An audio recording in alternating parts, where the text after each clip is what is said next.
Hello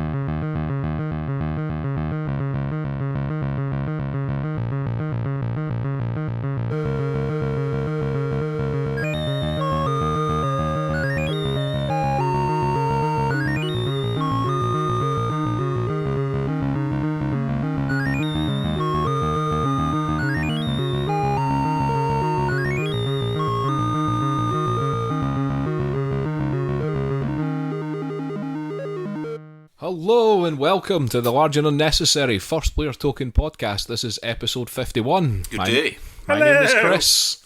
I'm Euan. I'm Pawel. Stop cutting me off, lads. No, I'm trying to do an introduction we here. like talking over you. You do, actually. I thought this was very well done. Oh. So, 51 episodes, eh? Burning through them. Yeah, we're over that landmark 51st episode. Over the hill and far away. Where are you going with this? I don't know. I feel like Over the hill now. Are we having a midlife crisis or something? No, I feel like we've breached a kind of a point. Oh, so we're post 50. Aye, is that what you're saying? We've entered a post 50 world. Post 50 world that we're in. It's postmodern and post 50. Okay, so this is a gaming podcast. We are here this week to talk about video games. Next week it'll be board games, but we've got quite a few things written down here that we want to talk about this week. Yeah. A lot of it's probably going to be short and sweet, but we'll see because Pawel's here. I'm here. We're going to try and keep him short and sweet as well. Think of it as a buffet. Yeah. An audio game chat buffet. That's how I always think about me, yeah. Think of Pawel as a buffet. I mean, the thing is, I've started putting like actual timestamps in the descriptions of the podcast. Finally, I should have been doing this a long time ago. So you can think of it as a buffet. Just go up, choose which bit you want to listen to, and then off you go. Move over the little sausages, cocktail sausages on sticks at 25:14. Am I going to have to do something at 25:14 when I edit this? Yeah, you're going to have to draw a little picture of like 80s style cocktail food, you know. That's going to be really difficult in an audio podcast. Cubes of cheese. What's the audio equivalent of little cubes of cheese on sticks with pineapple? That's a good question. I'm going to have to think about that. Cheesy footballs. I'll have to think about that. Aye. Maybe we should just give up on this idea. If anyone has any suggestions, then feel free to email us. Skip to the end of the episode for website chat. Any ideas that will make Chris's edits more difficult? Yeah, and I'm going to have you read a recipe after the ending theme. All right. Well, we're going to have to find a recipe for cheesy footballs. Is there a recipe for cheesy footballs? There probably will be. There will be. In this internet age, there will be. Aye. Giant cheesy footballs. Look at us. There'll be a speeded up Facebook video. Look for the link at the bottom of our post. This giant cheesy football is everything. Pawel, don't promise things that I can't come through with, alright? What? We've already condemned ourselves. Basically, this episode will be pretty much just signed with a number of different links. There's going to be add-ons to it and possibly some cocktail sausages on the side. What did I just say? Yes, we're not promising anything, but we might. Well, basically, we're going to talk for a short time about a lot of games. An increasingly short time. Are we still doing this? Yeah. Are we still doing this? I'm just explaining the buffet concept. Okay, so let's start this buffet off. All right. With a main meal. Excellent. So those of you who have fast forwarded to the first segment, welcome. Yeah, welcome aboard. We're going to talk about Borderlands 2, which is not a new game.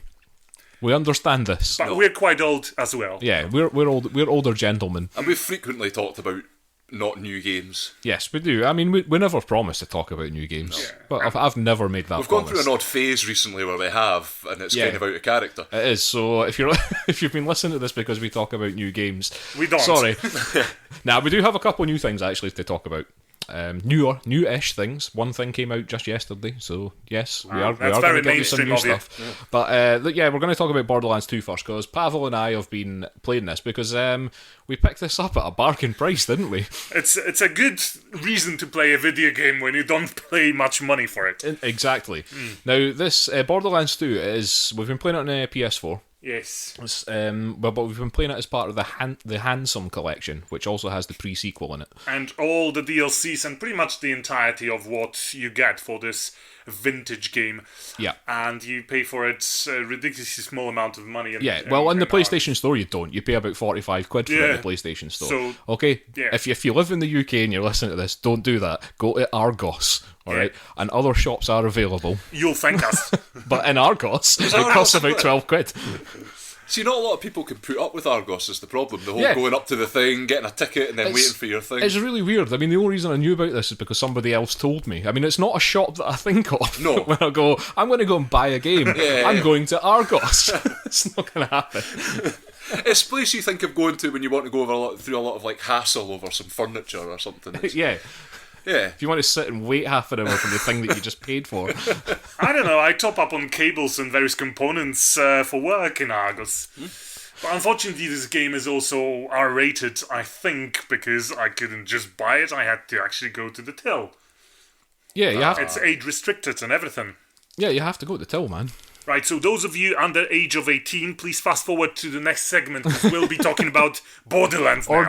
And you'll be going to the till. Or buy it somewhere else. Oh, yeah. Or get somebody older to buy it for Stand you. outside Argos. Here, mate. Here, mate, go in there and buy me this game. Nobody's gonna be expecting that. I'm not buying you drink, but wait, a game? That would not surprise me. You can't even get Wee Beastie in Argos. Wee Beastie? What's Wee Beastie? Wee Beastie was. I don't think you can get it anymore. Is that like the equivalent of Hooch when we were a kid? It was an alco pop, and it was kind of like a sort of just overly sugary sort of sherbet, and it looked like a kid's drink, and even they'd had to put a warning on the bottom saying this is an alcoholic drink, not for children.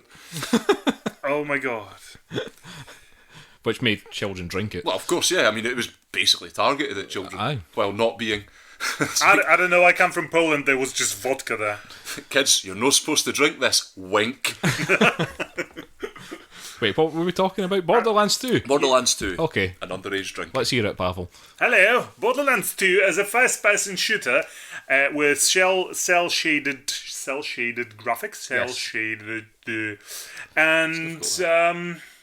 and a lot of comedy. I think this is probably one of its defining factors. You play Borderlands if you don't want a shooter that takes itself seriously, and I think Borderlands 1 established itself quite well in this realm, and then Borderlands 2 pretty much just mines the same mine. Do you mind? Mine's the same mine. Yes. Mine's the same vein. Yes, mine's the same vein as what I was going to say. Scratches the same itch. There's plenty of itching in Borderlands 2, yes. Come on, you making blood think of more as of well, guts. Just don't use the same word twice. It's an R-rated game, so there's a lot of things to scratch. Punches the same face. Let's see another words to use. Loot fest. Shall we say loot fest? This is a loot fest. This game. Butters the same parsnips. That Borderlands 2 does as well. Essentially, you pick one of the... In fact, in Handsome Collection, you get a collection of 6 characters to choose from. All of them fairly equally quirky and strange and odd and funny, apart from the commando guy who's just tedious, boring, and regular-looking fellow. Mainstream person. Mainstream soldiery. Exactly. He had to be in there for the more boring first-person shooter player. Well, those have Call of Duty to play, yes? At some point, Call of Duty does kind of... It loses its luster, I think. Or the disc breaks, I don't know. I would hope so. Right. Well, anyway, this is no Call of Duty. You fight with whatever radioactive mutants. You do jobs for, I don't know, caricature characters and robots and what so. So it is like a post-apocalyptic setting. Vaguely. It's set in its own little one of the planets. Kind of, yeah. All right, yeah, because that wasn't what I've always understood about Borderlands, especially because I saw stuff about the pre-sequel, and bits of that are in space, and I'm just like, what is the world here? The thing about Borderlands is don't try and make sense of it. Yeah, it's just daft. It's silly, and it's supposed to be silly. Setting is futuristic, but the planet you get on is completely lawless. So that's why it looks post-apocalyptic, because there is no law there as such. There is dystopian corporations trying to take over, and apart from that, there's just bandits and raiders and various other scum shooting at each other, and you're amongst them because you're scum as well. There's a kind of a Mad Max-esque thing going on, though. Yeah, that's the vibe I get. There is that vibe there. Yeah. Which, yes, we should probably mention that apart from it being a first-person shooter, there's plenty of driving around and what can probably be described as a sand buggy with a cannon/rocket launcher on it. Nice. Very arcadey mechanics to driving, but you know what? Quite pleasant compared to some driving games. I think the whole driving thing in it is really just to get you from A to B, though. Yes. I mean, they deliberately set up certain areas so that you can't drive into them, and it's generally wherever your quests are. Yep. The quest areas, you really generally can't drive into them. You just have to get out and go in and shooting. Which makes sense, because in Borderlands 1, if you really worked hard, you could pretty much complete half the quests with just your car cannon without having to even go out and worry about your ammunition or things like this. So, apart from this, you can just expect from Borderlands what you would expect from any other shooter with some sort of campaign mode, which is advancing your character and buying all sorts of skills that make your character better and maybe diversify your build a bit. Get a lot of different guns with various special, parameters, I'm going to say. And not really any story that you can follow/understand. But I don't think you have to, not in Borderlands. I mean, the thing is, in Borderlands 2, there is a story. And it's all about this guy called Handsome Jack. Who's pretty much a guy with a face he took from somebody and stretched over his head with clips. Now, he's kind of the villain in this game. Yeah. But he thinks he's the good guy. All right. It's and his chat's quite fun. And like I say, the game's really tongue in cheek, isn't it? Oh god, yeah, and you really can have fun. You know what? I'm not sure about others, and probably quite a lot of players will find Claptrap annoying, but I find there is a lot that's a poster child of Borderlands. It's a small robot on one wheel called Claptrap, and I tend to strongly identify with him because he likes to talk a lot. He's always enthusiastic.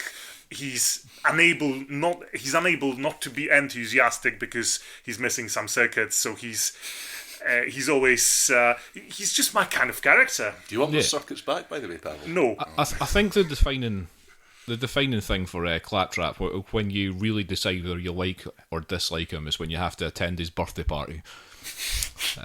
That's an interesting moment. That's the moment when, because I've been playing this with a couple of friends, that was the moment when one of my friends decided he was a pain in the arse. I'm not having this. So there's a quest like this. Oh yeah, and you basically attend his birthday party by just standing looking at him for 2 minutes. Well, stuff happens, but it's just like you just have to stand there and watch it. Perfect. And you kind of feel sorry for Claptrap sometimes, and other times you're kind of like, oh, aren't you cute? And other times you're just like, God, fuck off. Does he not get shot and blown up quite a lot as well? Yeah, he does. So the intro I just kept seeing him constantly just getting smashed up by stuff. He's a slapstick comedy character, Claptrap. Very much so, yes.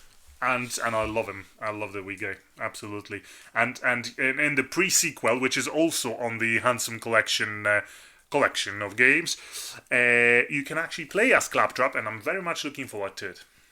You got to finish Borderlands 2 first. I know, because there is a story, so I have to follow that. Yeah. Because we don't want spoilers and everything. So the collection does it is Borderlands 2 and all the as DLC well, and the pre-sequel. So it doesn't have the original Borderlands on. No. On as well, right? Yeah, that's fine.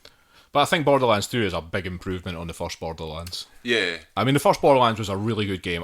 It's a long time since I played it. Yeah. We're talking years and years. But I remember I really enjoyed it. Mm-hmm. What would you say actually? And I'm not disputing that. But what would you say actually got improved in Borderlands 2?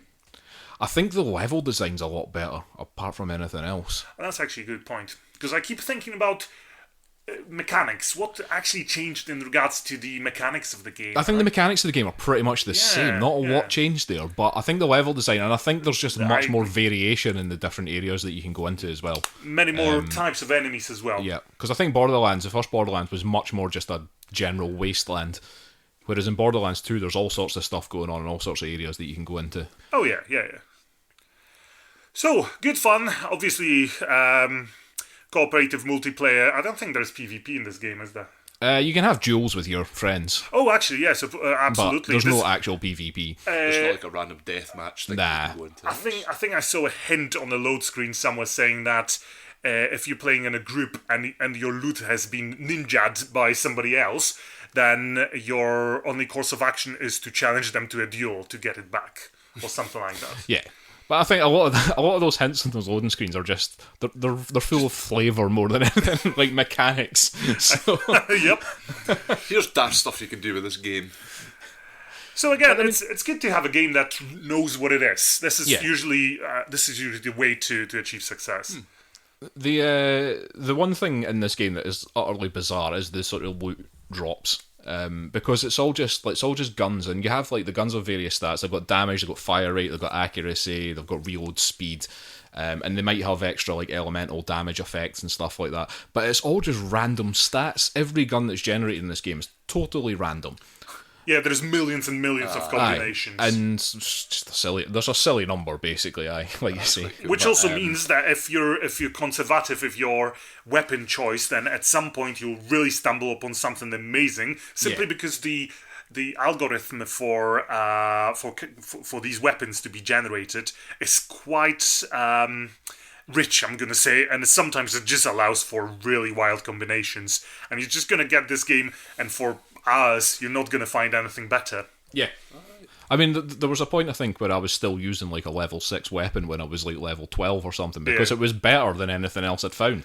And how does it, like, do they wear out, or do they get... Nah, they don't wear out. You can just change whenever you want to, basically. The game is designed so that you pretty much swap your weapons every 15 all the time, minutes. And I think is ammo pretty much interchangeable then for most? No, all the guns have because you got lots of different type of guns. You've got pistols, you've got assault rifles, you've got shotguns, you've got rocket launchers, blah blah blah, and they've all got their own ammo. Right. And sometimes just having a mix of weapons really helps. Yeah. Because the ammo, you run out of one type and you switch to the other one. I've been quite enjoying some of the classes in Borderlands 2. They're pretty cool. We've got you've got your commando, you've got an assassin type guy, you've got a gunzerker who just has 2 guns. I think the word gunzerker as such quite well summarises Borderlands. Yes. Yeah, it is a very shooty game. And also there's the Psycho class, that also summarises the game. Psycho gunzerker. You've got a Siren who's more of a healing type class. I definitely like to spec my Sirens to healing, and it works well in groups, which I never join or rarely, so that's good for me, because I just keep healing myself. Man, I've been playing as the Necromancer, who's basically a fucking crazy teenage girl with a robot that she's made. And it's great fun. Like, it's just like getting together with a group of friends and just playing this game as various different classes, and the chat that the classes come out with, it's all very comedy and stupid, and sometimes they shout at each other. And do they? Because obviously characters will have their own banter, but they don't really talk to themselves much, apart from maybe sometimes commenting on a particularly vicious overkill damage. But when you play in a group, there's banter. It's between very characters. occasional, but I have heard one character say so. I heard the commando say something, and the Psycho responded. Alright, that's pretty cool. It's pretty cool, yeah. That might just be the reason for me to join a party. Yes, you can join my party, Pawel. I shall. I'll make a new gunzerker and come join in. Brilliant. I shall heal you up. So yeah, Borderlands 2, a lot of fun. It's just, even though, I mean, it's now, what, is it 4 or 5 years old, this game, Borderlands 2? It's still a fucking brilliant game. One of the best aspects, you don't commit to this game. You feel like you'd like to just shoot at things for half an hour. This is the game to pick up. You just sit down, shoot around, have fun. You don't have to remember what you were doing, what sort of story you were involved in, because it's all pretty basic. But it's the game itself that's sheer fun. Yeah. Yes, agreed. Right, so that's Borderlands 2. That's by Gearbox Software and 2K Games. Hey. Okay, we're going to talk about the newest game Well, yeah, the newest game. That's us hot off the going back presses. to mainstream.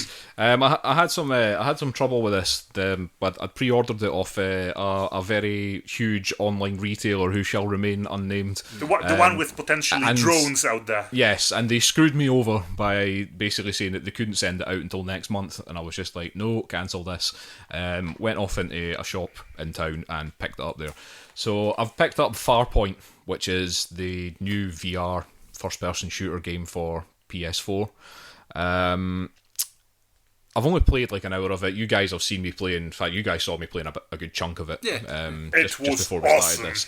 It's a sci-fi first-person shooter which it uses the brand spanking new PSVR gun thing. What I can't remember what it's actually called. Yeah, it should be written on the front of that. Let's have a wee look. It's the PlayStation VR aim controller. The aim controller. There you go. Now this, I mean, the gun thing itself, it's very plain. It looks just like a bigger version of the Move controller, just with a frame on it that makes it look like a gun. Really, yeah. That's all it is. It's got one of the little lights on the end of it, just like the Move controller. Basically, that's all it is. And it's got sticks on it. It's got buttons on it, so that you can use it as a PlayStation controller. It's a wee bit heavier than I thought it was going to be. Actually, I thought when I first saw it, it just looked like empty bits of plastic, but actually, it's got a wee bit of weight to it, so it feels like you're holding something. Yeah. Was that you resting your arms for a bit when I saw you sort of? Oh, well, holding your arms up, shooting things for a while. It actually does. It does start to tire your arms out a bit.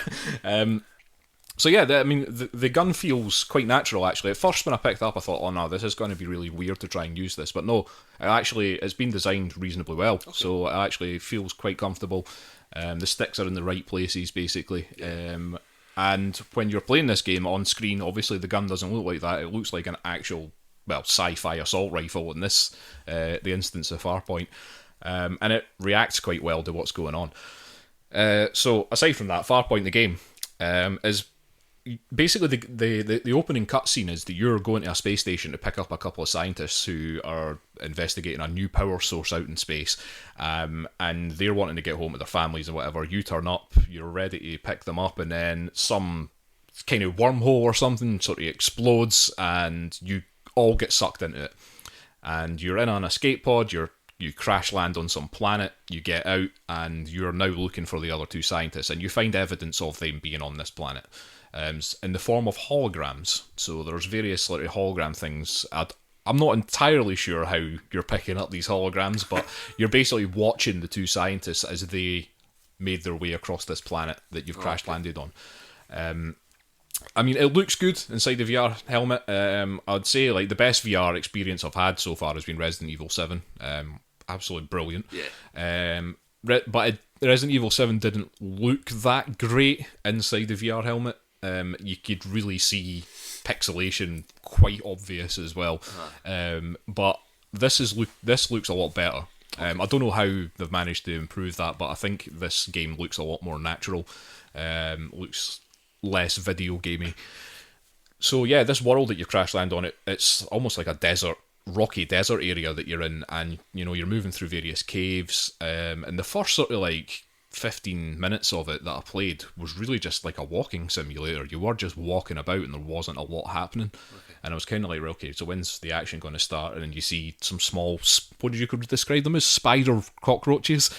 Yes, let's call them that. Yeah, they just start scuttling out of the rocks, and and the first time that I didn't actually realise they were going to do this, but the first time they sort of like properly got near me and tried to attack me, because I was shooting them from a distance originally, they actually pounce and go straight for your face. And I shit myself. Okay, I actually took a step backwards and nearly fell into the couch. So yeah, that was quite a cool moment. And even the next few times I did that, I still jumped a bit, just like, oh fuck. And then I've started to find bigger and bigger monsters, bigger spider things that are hurling big poisonous sacks at me and stuff. And it seems to be getting a bit more interesting. And so far, having played this first hour, Farpoint VR, I'm reasonably impressed by it.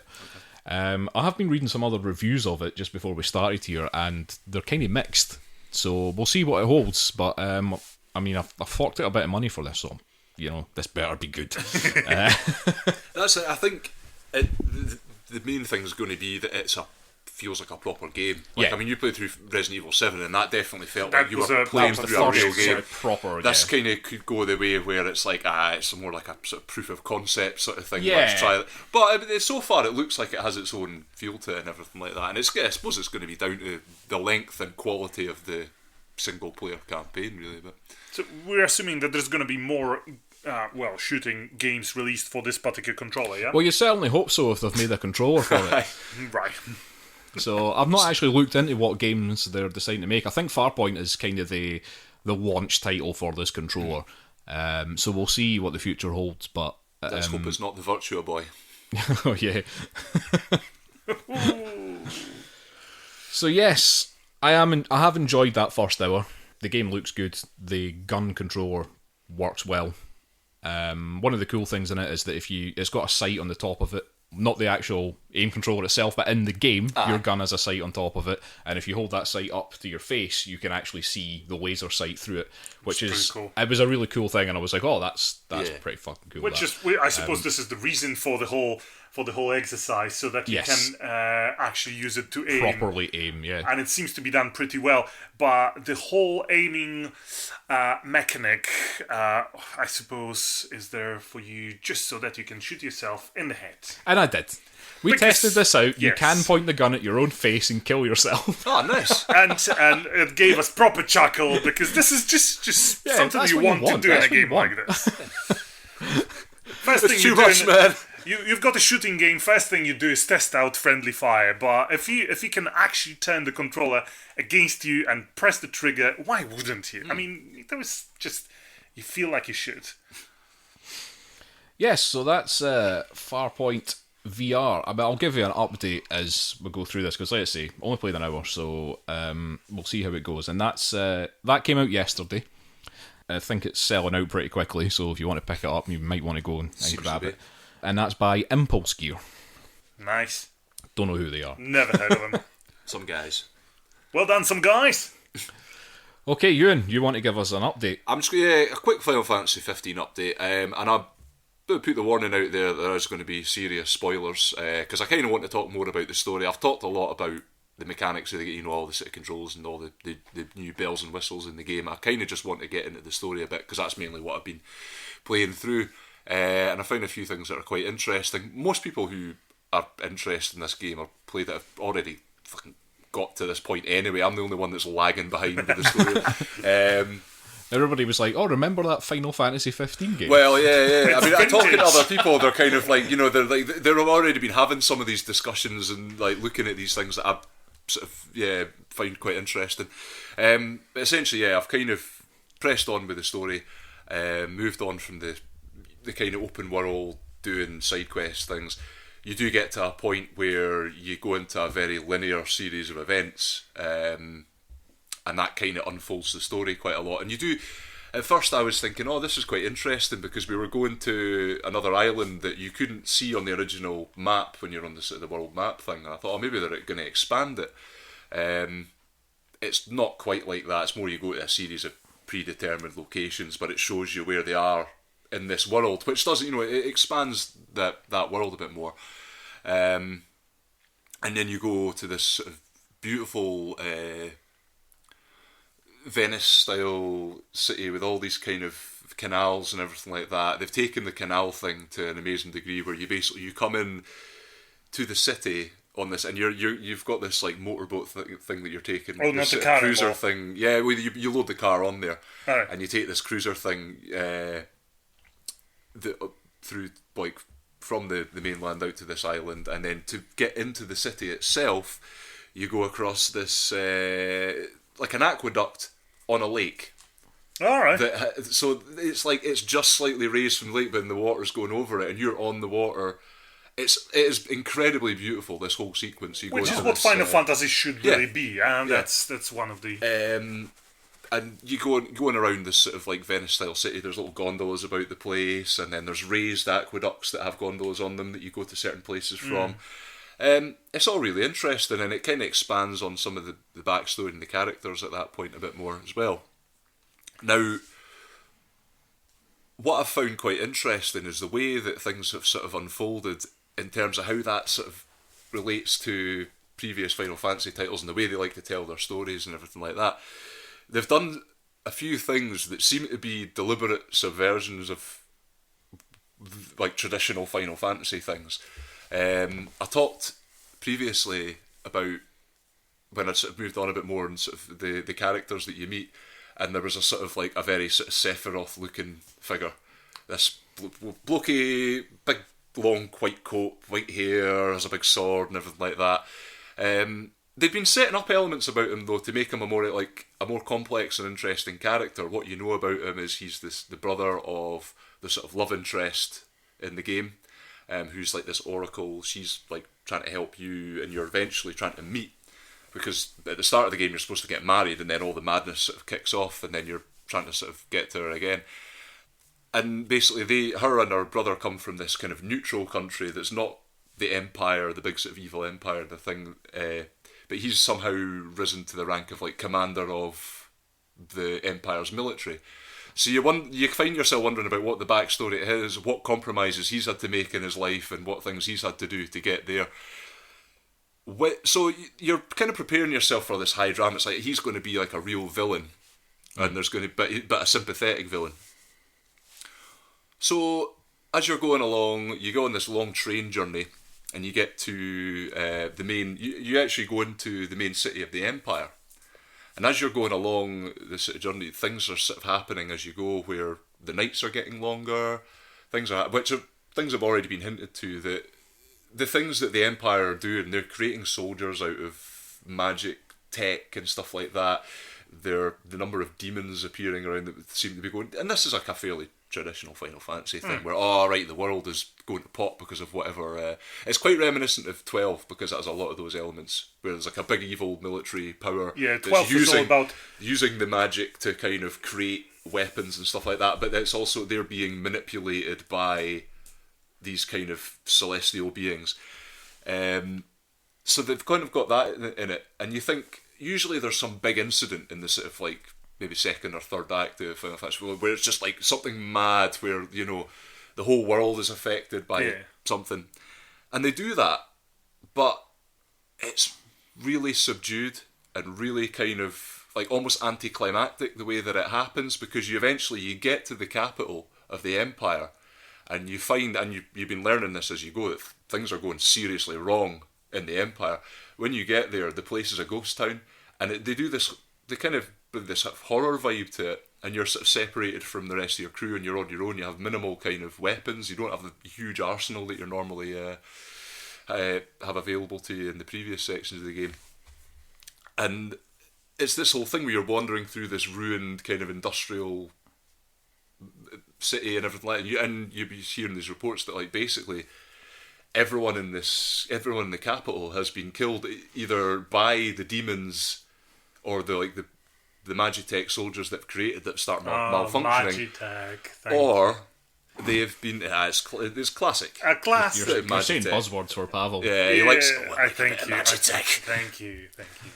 So yeah, like there's this like horrific scenario kind of unfolding that it sort of dawns on you slowly, just the sheer scale of what's happened, and all of this has been set off by the dodgy pedo Arden, the guy that I mentioned before, who was sketchy.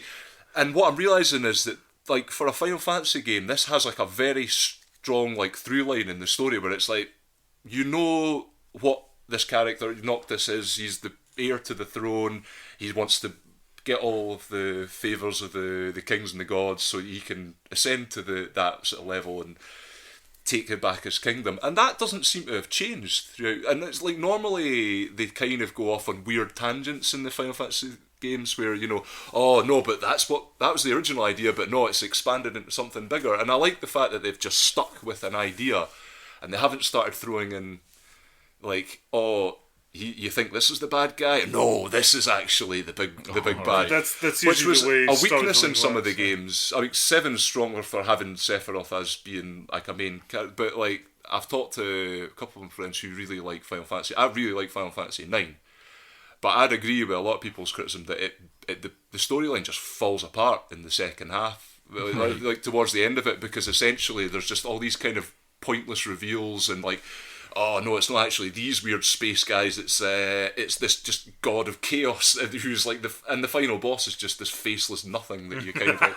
So there's no connection there. Whereas like they're really, really building up Arden as not only a kind of personal, like a human threat, but like also it clearly has some kind of link to all the gods and everything like that, and it's like a cosmic kind of threat as well. Right. So they haven't just departed from it, they've kept him, and the fact that he's just been turning up throughout the game and just kind of trolling you as well, just being like, hello guys, and let's go off on a little road trip, but then also like big spoiler here, kills your girlfriend I might have to delete that.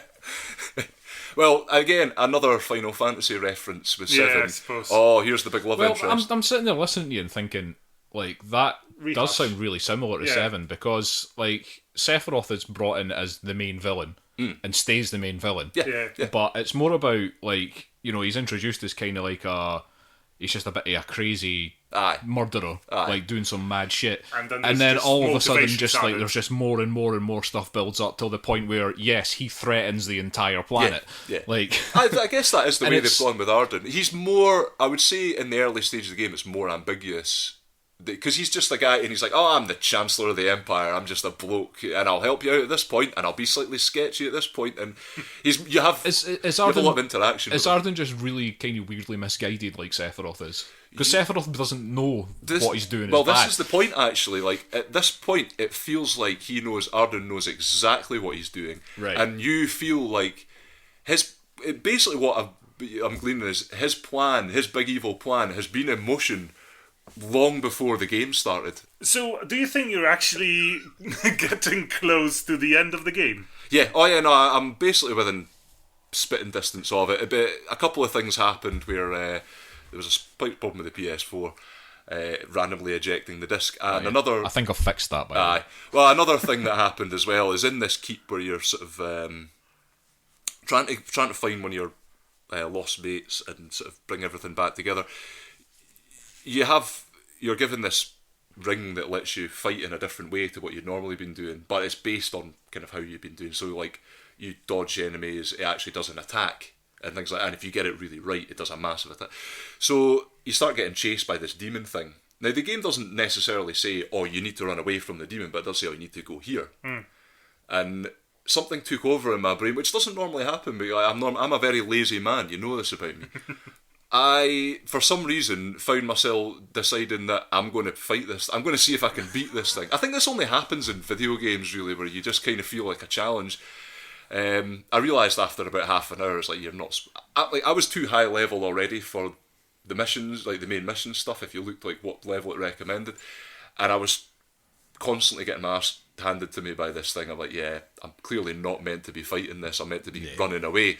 So I've wasted a lot of time trying to deal with that thing. I remember reviews saying that Final Fantasy 15, the first half is all about open world, and the second half is all about really closely guided storyline. Story and a lot of fraught emotions among the main characters.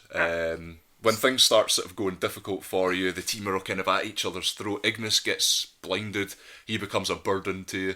But obviously Ignis is the best character, so there's no way there was one point where he was like, "Oh, you can cut me from the team for this." I'm like, "No, mate." And I hated that dungeon because I was constantly having to walk around slowly because he was totting about with his cane, and Gladiolus at this point is being a right penis, is constantly moaning at you for, "Hey, wait for Ignis, we're a team, man.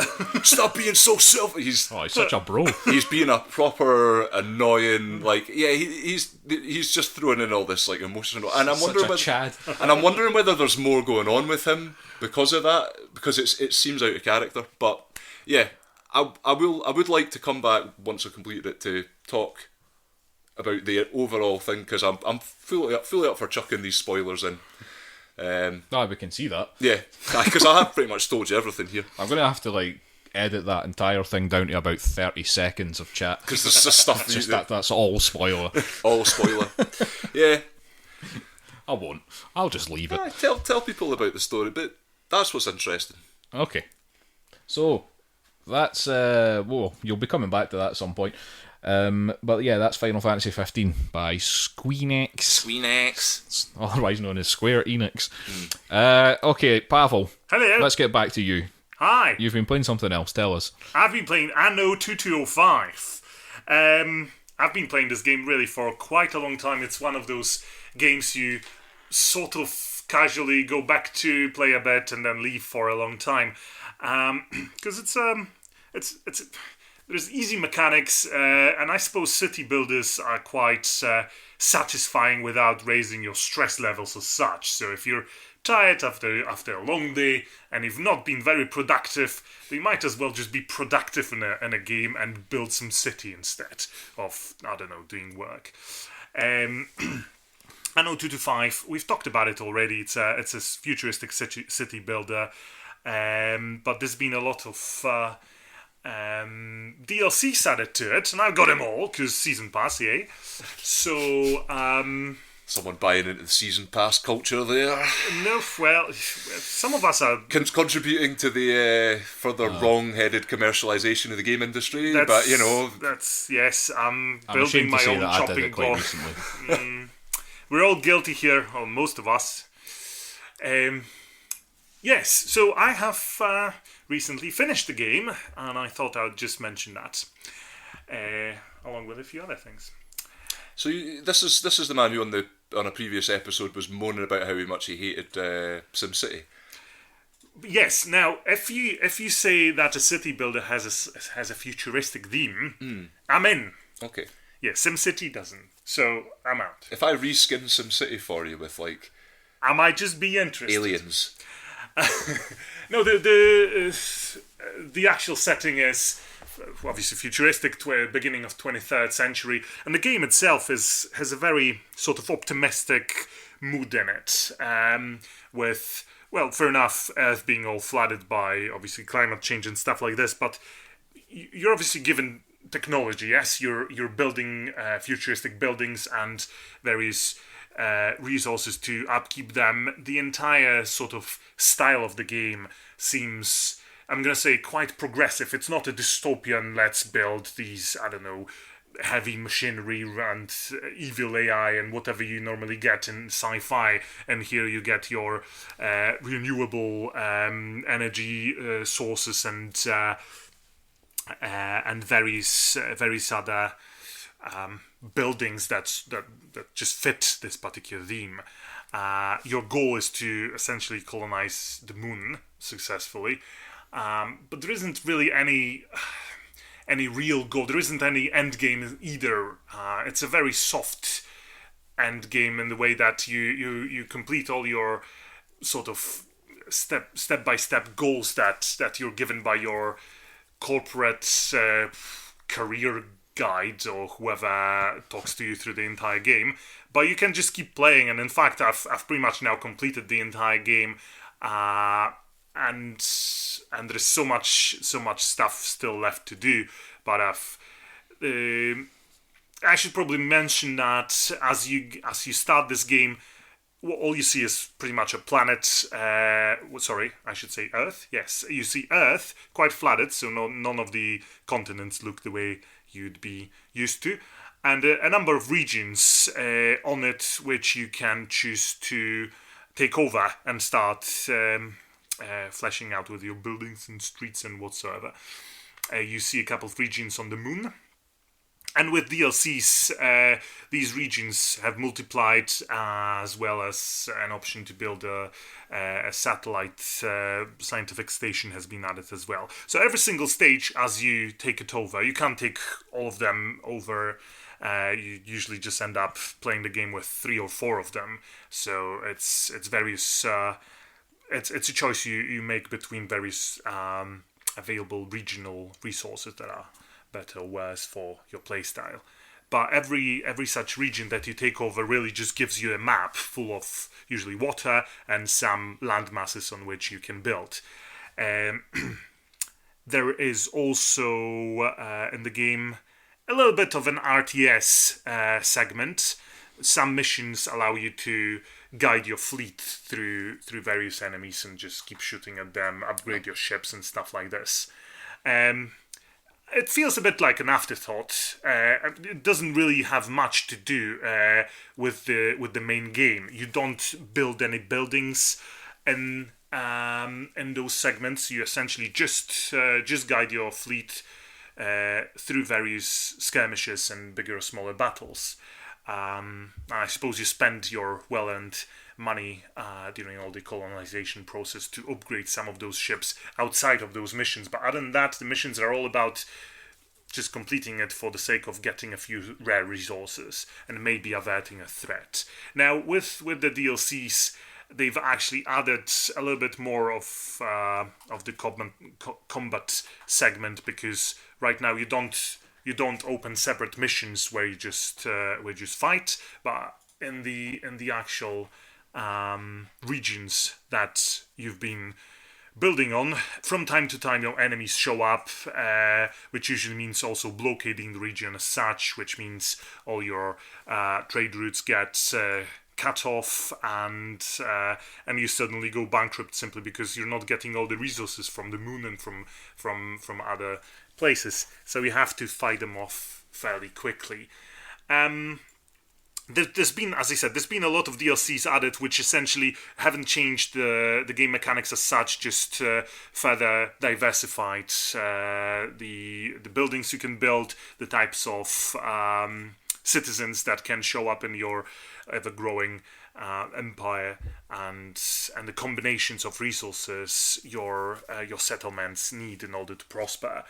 But it's just I've been really enjoying it simply because you can sit down, add another 30, 40 odd buildings, make sure that your corporation is still profitable, that all the citizens are happy, everything is growing nicely, and then you can just log off and go to bed. So it's an easy game, I'm gonna say, but it's a very enjoyable one, a pleasant one, well polished, which, I don't know, for some reason after the whole Andromeda fiasco, is just something I need. A game where I don't have to lie to myself and constantly shut my eye at what really is. You really are down on Andromeda, man. It's a great game. It's the best of the Mass Effect series. No, It's my favourite, I'll tell you that. That's it, Euan. You've reeled in a big one there. Oh, yeah. Pavel. Hello. Have you ever played Off-World Trading Company? I've attempted to, but I've realised that I enjoy and know more. Okay. No, I was just wondering, because I think I was just thinking you probably would like it. They seem quite similar, yeah. The Off-World Trading Company is weird. I really don't know how to describe it, because it's almost like a city builder, but not at the same time. It's weird capitalism building on is it Mars or? Possibly, I think so. Yeah, just like trying to make profit, but like there's strategy involved, but no combat. It's bizarre. But yeah, it does sound kind of similar. But yours is more of a city builder. Mine is definitely a city builder. It's all about your settlement being all about essentially population. The more population you have, the more income you have. Also, you need population is one of the resources you need in order to power various buildings, because obviously if you have a farm or a factory or something, people have to work in it. All these factories provide you with various resources which are again needed by various types of citizens. The more you upgrade your actual residential buildings, the higher types of the more, I'm going to say, evolved types of humans live there. Because let's face it, if you're a blue collar worker, you're the least evolved, and then as you keep essentially as you change those nice looking futuristic villas into higher and higher blocks of flats, and eventually very science fiction looking and very pretty really skyscrapers, you get more and more posh people living there and having more and more posh tastes. And the posher the tastes, the more difficult it is to create the right combination of resources they need in order to be happy. So yeah, the game just swells, but it's in terms of what you have to keep in control in order for everything to run smoothly. But it's just, if once you grasp the mechanics, and it takes a while, the whole game really becomes a matter of really focusing on making sure that everything is fine, and once it is, it just feels like you're sitting on top of a well-oiled machine, and you're just looking at it. It's all nice and shiny, and then you just log off. And you're happy for the rest of the day. Yeah, and then you can go back to the game, just make some additional mess, so that, because let's face it, every expansion means potential problems, because suddenly you're just lacking resources here and there. Eventually you fix it again, it feels nice again, and you log off again. So that's one of my sort of guilty pleasures. Playing God. You don't need to feel guilty about it. Right, so that's Anno 2205 by Blue Byte Mains and Ubisoft. And well done. Thanks, Pavel. Were you talking to me or the developers? I'm talking about you. Obviously. Obviously. I'm good at this. Yeah.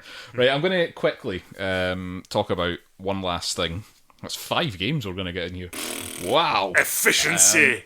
I'm going to talk about PlayerUnknown's Battlegrounds. There's a weird story behind this game, because it's made by a guy, this PlayerUnknown, who does have a real name, but it escapes me at the moment, who made mods for other games, and I think it was things like H1Z1 and DayZ, stuff like that, where basically he'd made a Battle Royale thing. So if you're familiar with the film Battle Royale, the Japanese film, this is basically what this game is, and what these mods were. So he went off, he actually got his own version of this made fully as a gay standalone game. So yeah, Battlegrounds, essentially you start off as a person, you can be male or female, who is parachuted. Well, you fly across an island on a plane, and at any point while that plane's flying over, you can jump out and parachute to the ground. And there are just various houses, you might find, military bases or whatever. The map's always the same every time, it's the same map, so you can get to know where certain things are, but there's just random assortments of weaponry in all these buildings. So you might pick up a shotgun or assault rifle or pistols and various ammo. You can pick up various bits of what's the word I'm looking for? Like modifications for your guns. But it's always shooters, it's not like melee It's stuff. always, you can pick up, I think at one point I picked up a machete. I think you can pick up various melee weapons, but, it's this is a gun game, really. So, yeah, you'll run around, you're doing that. So you're picking up various things. You can pick up armour, so you can get police vests. You can even change your clothes. Just if you don't like the brown trousers you're wearing, you can switch to a blue pair of jeans if you find them lying on the ground. Because that's what, I do just like to randomly change clothes while I'm playing this game. You can also get like helmets and things like that, and backpacks so that you can carry more stuff, more weapons, that kind of thing. And it's mostly, you can play it third person, you can play it first person. Third person is the way that I go, mainly because you get a bigger field of view. You can see what's going on around you. And that's what a lot of this game is, because this game is it's last man standing. So there's a counter at the top of the screen that tells you how many people are left, and I think it's 95, somewhere around about 100. So it's a huge death match. Yes, it's a big death match. Now, what happens in this game is that on this map, after a couple of minutes of you playing the game, so you run around picking up stuff, there's an area appears on the map, and you have to be inside that area within the next few minutes, or you will die. They basically release some sort of weird poison electric gas cloud or whatever that just kills you. So you have to get inside this area, and that area will start to shrink as the game goes on. So people are getting into smaller and smaller and smaller space until you're actually just in such a confined space that you can see the whites of each other's eyes. And yeah, you're just shooting each other. It's fun. I mean, the game is... It's about surviving as long as possible and killing as many other people as you can.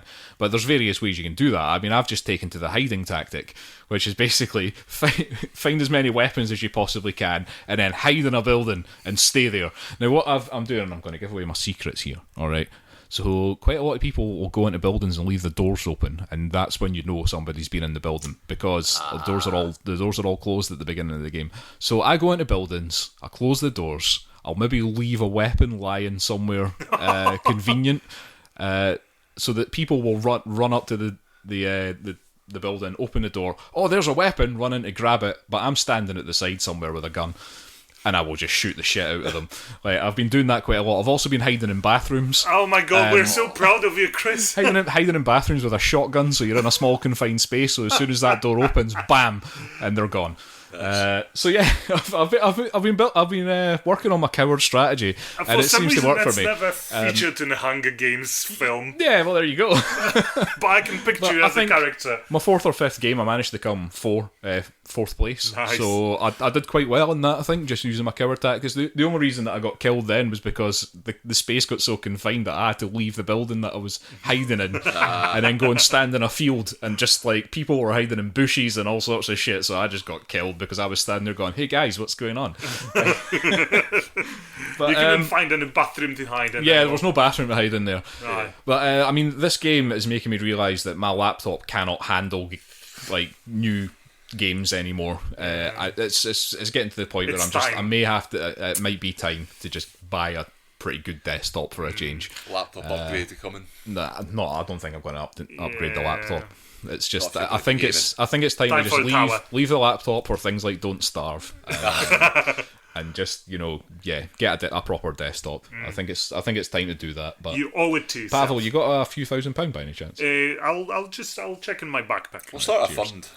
So yeah, I'm playing this game on very low settings and still only getting only just getting 30 frames a second sometimes. So, but it's playable for me. It's playable. If you hide in the bathroom. It looks shit because of that, but yeah, it's playable. If I'm hiding in a bathroom the whole time, who cares what it looks like? Because your reflexes... It's probably best I can't see the textures. but if it's 20 frames a second, it probably means that you're slightly less, attentive than you would be otherwise. Yeah, but it's working. Right. I mean, I got 4th place, so, I'm doing something right. Yeah. Okay, so yeah, we're going to have to actually get to the end of this episode. So that's PlayerUnknown's Battlegrounds, which came out just this year, actually. Just a couple of months ago was actually the release of this. And that's by Blue Hole and obviously PlayerUnknown. Yeah, so next time you play this game and you visit a toilet, just think about Chris. Yes, I might be there. Okay, we'll give out all our internet stuff. So our email address is firstplayertoken@gmail.com. That's FIRST Player Token. You can find us on Facebook, Twitter, SoundCloud, iTunes. That's all the larger than necessary First Player Token, or just First Player Token. You'll find us if you type in either thing. We have a Discord. You can ask us the link for that. My Twitch username is Unnecessary Chris if you want to either watch us playing board games or me playing video games sometimes. And we are part of the Podnose Network. What, the UK's leading entertainment podcast network. Oh, so beautiful, yeah. So beautiful. A couple of new podcasts on there actually this week. Something about wine and TV, and then another thing about wine, I believe. I think they were both fairly wine. There's two wine-related podcasts that turned up. So there you go. A first for Podnose. So. I think one of them is more about just drinking wine while watching TV, and then guys just talking about what they're watching. Fair enough. I'd see how wine doesn't differ much from what we're talking about. Less drinking here and more politics. Yeah. But we're more just cheap lager and cheap lager and crap shooting games. Right, that's episode 51. We will return next week. Sorry, got a quick thing to say because I don't think I've actually mentioned this yet. Actually on the podcast is that we have changed the release day to Monday from the weekends. It will be Monday evenings generally that we will be releasing the podcast episodes from now on for various reasons that I've not got time to go into, but they're not really that important. And the other thing, the Gloomhaven video we played Gloomhaven, we streamed that live. I'm editing that video. It is nearly done, so hopefully I'll get that out probably next week because we're busy getting pissed this weekend, Euan. Well, that's the plan. I'm going to be sober. We will see you next week for a Board Games episode. Thanks for listening. Cheers. And bye-bye. Bye.